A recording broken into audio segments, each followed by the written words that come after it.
Hello everyone and welcome back to Mathboltmaster. আৰম্ভ কৰো আমাৰ আজিৰ সেশনটো। তো class 6 or chapter number 7 fractions যোনটো আমি পঢ়ি আছো তাৰে আমি আহি যাও আজি lesson number 4 যোনটো হৈছে marking fraction lengths on the number line। তাৰ মানে আমি number line দিয়াত আমাক number line এটা দিয়া থাকিব আৰু সেই number line টো আমি যেনেকা 1 2 3 positive number 0 ৰাখিব পাৰো negative numbers বোৰ ৰাখিব পাৰো। এতিয়া আমি চাম যে তাতে fraction বোৰ কেনেকানো এই number line টোত ৰাখিব পাৰি। ঠিক আছে, যেহেতু ভিডিও সেশন হয় প্ৰথমতে আমি ভিডিওটো চাম আৰু স্টেপ বাই স্টেপ শিকিবলৈ চেষ্টা কৰিম। সো তেনেহলে আৰম্ভ কৰো আমাৰ আজিৰ সেশনটো। We've already seen that if we take a whole, and in this example, the whole is this entire green circle, and if we were to split it into 5 equal sections, 1, 2, 3, 4, 5, so we split it into 5 equal sections, and if we were to select one of those 5 equal sections, so let's say we select this section right over here, that we have selected 1/5 of the whole, 1 out of the 5 equal sections. এইটো বস্তুটো clear আছে, এইখিনি বিষয়টো আমি ডিটেইলছত বহুত কথা পাতিলোৱে এটা ফ্ৰেকশনত। লেটস সে আমাৰ তাত এটা সাৰ্কেল দিয়া আছে, ঠিক আছে, এটা পাই বা পিজ্জা বুলি আমি ভাবি ল'ব পাৰো আৰু এইটোক আমি ডিভাইড কৰিছো 5 ইকুৱেল পাৰ্টছত। ঠিক আছে, তো ইয়াতে আমিও ড্ৰ কৰিলো 5 ইকুৱেল পাৰ্টছ। তো এইটো হৈ গ'ল এটা পাৰ্ট, একচুয়ালি এটা পাৰ্ট হোৱা নাই, তো এইটো হৈ যাব আমাৰ এটা পাৰ্ট, তাৰপিছত এইটো second part, তাৰপিছত এইটো হৈ যাব আমাৰ third part আৰু আমাৰ হৈ যাব fourth and fifth part। So পাঁচটা ইকুৱেল পাৰ্টছ আৰু ড্ৰয়িংটো দেখাত বেয়া হৈছে, বাট একচুয়ালি আমি এজিউম কৰি লওঁ যে গোটেইকেইটা পাৰ্টছ ইকুৱেল পাৰ্টছ হয়।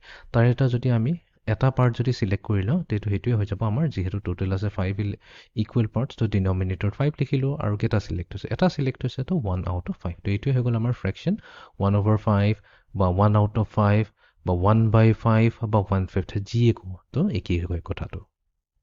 We could do the exact same thing on a number line. Everything we've been doing so far has to deal with shapes, but we could do the exact same idea on a number line. So let me draw a number line here.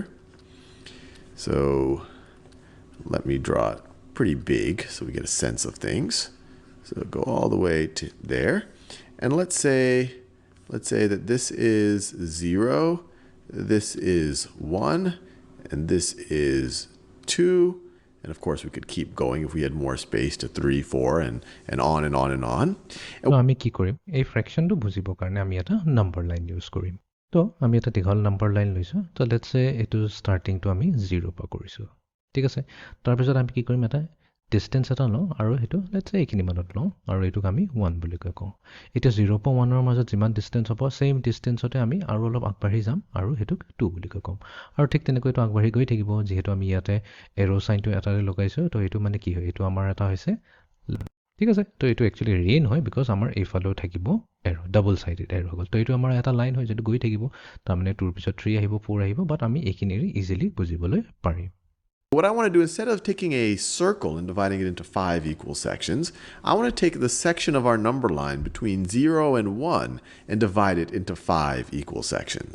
So let me see if I can do this. So 1, 2, 3, 4, 5. That looks pretty good. I'm drawing it as exact as I can with my hand. তো ইয়াতে আমি কি কৰিম, আমি যেহেতু ইয়াতে অৰিজিনালি আমি কি লৈছিলো, এটা পাই লৈছিলো, এটা পিজ্জা লৈছিলো আৰু সেইটোক আমি 5 ইকুৱেল পাৰ্টছত ডিভাইড কৰি লৈছিলো।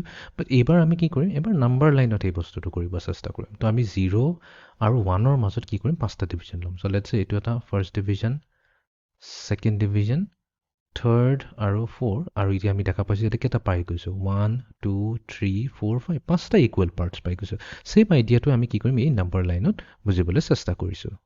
Let's just assume these are 5 equal sections.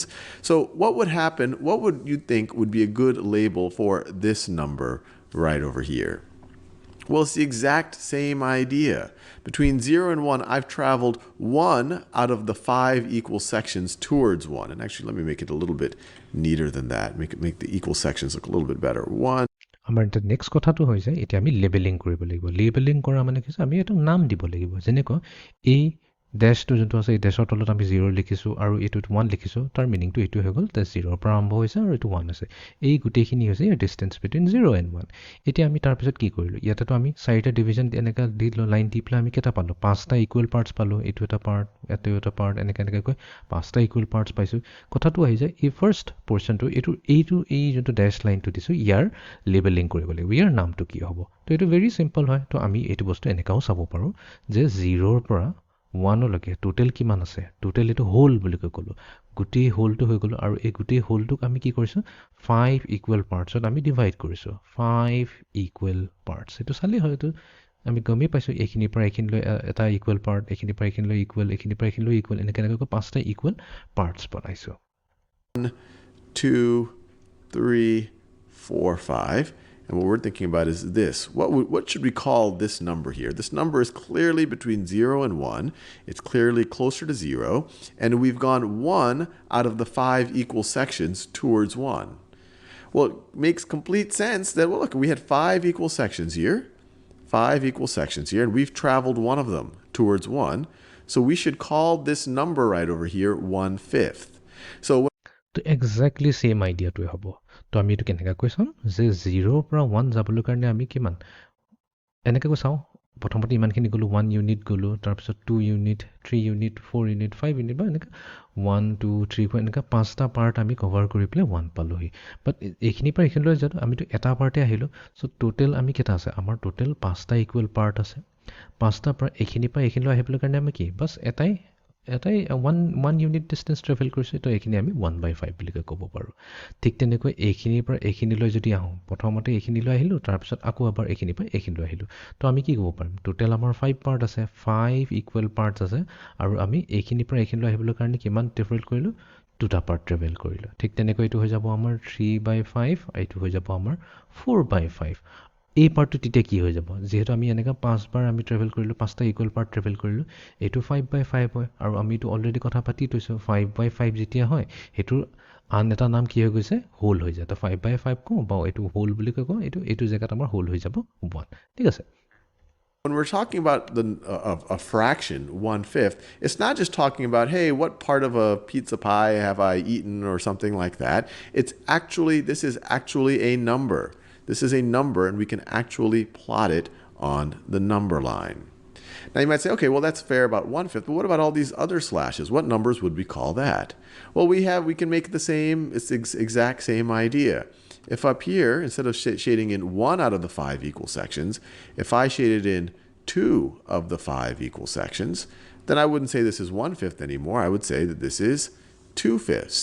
And so তো ছেইম আইডিয়াটো ইয়াতে দেখুৱাইছে তো পিজ্জাৰ কেছত যদি আমি ইনিচিয়েলি আমি কি কৰিছিলোঁ 1/5 কৰিছিলোঁ তো এইবাৰ যদি আমি 2টা ছেকশ্যন লৈ লওঁ এইটো ল'লোঁ আৰু যেনিবা এইটো লৈ ল'লোঁ তেনেহ'লে এইটো কেছত আমি কি ল'লোঁ 2টা পিজ্জা পিচ লৈলোঁ টোটেল আমাৰ 5টা ইকুৱেল পিচ আছে ছেইম টু ছেইম আইডিয়া এই কথাটোৱে গৈ আছে তো আমাৰ টোটেল 5টা ইকুৱেল পাৰ্টছ আছে তাৰে পৰা আমি এইখিনিৰ পৰা এইখিনিলৈ আহিবৰ কাৰণে 2টা পাৰ্ট আমি কভাৰ কৰিছোঁ সেইকাৰণে 2/5 কৈছোঁ if I go 2 of the equal sections towards 1, then I should call this number right over here, I should call this 2/5.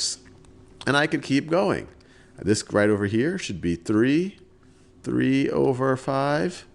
This right over here, I've gone 1, 2, 3, 4 out of the 5 sections towards 1. So I could call this 4/5. And then I could keep going. I could call this right over here. I've traveled 5 out of the 5 equal sections towards 5. So I could call this right over here 5. Let me do that in that red color. I could call this right over here 5/5. And you might say, wait, but 5/5, we've gotten to 1. And that's exactly right. If I were to shade in 5 things over here, let me do that a little bit cleaner. If I were to shade in 5, no, that's not the color I want to use.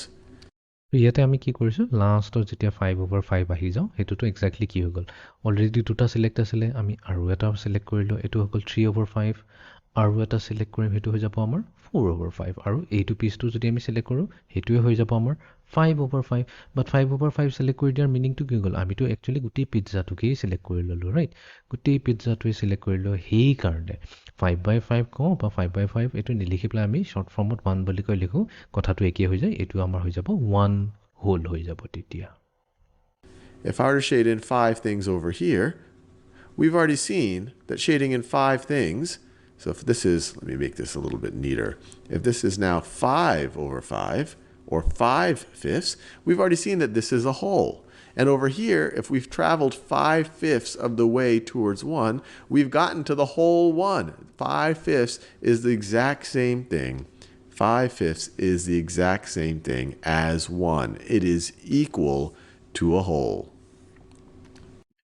ঠিক আছে আই hope এতিয়া আইডিয়াটো clear হৈ গ'ল তো এইটোৱে আমি এটা যোনটো ফ্ৰেকশ্যনেল আইডিয়া আছে যোনটো আমি পাই বা স্কুৱেৰ বা ৰেক্টেংগল এতিয়ালৈকে যিমানবোৰ আমি ৰিপ্ৰেজেণ্ট কৰিলোঁ ইকুৱেল পাৰ্টছ ল'লোঁ ইকুৱেল পাৰ্টছৰ পৰা পাৰ্ট ছিলেক্ট কৰিলোঁ আমি সেইটোৰে ফ্ৰেকশ্যন আমি ডিনোট কৰিলোঁ আজি আমি কি কৰিলোঁ সেই ফ্ৰেকশ্যনটোক এটা নাম্বাৰ লাইনত কেনেকৈ দেখুৱাব লাগে আমি সেইটো ভালদৰে শিকিলোঁ তো এইটো আছিলে আমাৰ আজিৰ ছেশ্যনটো so' see you in the next session thank U